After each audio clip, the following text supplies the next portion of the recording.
Igama lami ndinguNokuzola Mhlalekho. Ndihlala apha eHoneydew eZandspruit.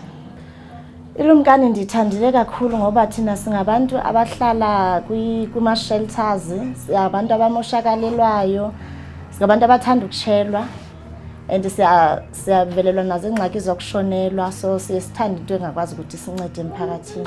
Ilumkani xa ngaba sichaziselwa ngayo kuthiwa iyakunceda xa kwenzekile watshelwa, xa kwenzekile waswelekelwa, ayincedi wena wedwa, inceda wena abanye nosapho lwakho. Kakhulu ndingathanda kakhulu ukuthi abantu bayijoyine Lumkani ngoba apha ekuhlaleni xa ngaba sinengxaki ke kuthiwa kwenziwe i-donation, so i-donation ndibona ingeyonto e-right ngoba i-donation yinto ekhethayo ehamba ngobungane. Omnye umuntu xa ngabe engaqhelanga akakwazi ukukhiphela imali, siyajajana kahle kahle. Ibaluleke kakhulu iLumkani ngoba iyakwazi ukuthwala for uba xa utshelwe incwadi zabantwana, i-uniform yabantwana uyakwazi ukuyifumana, uyakwazi ukufumana indawo yakho yokuhlala back.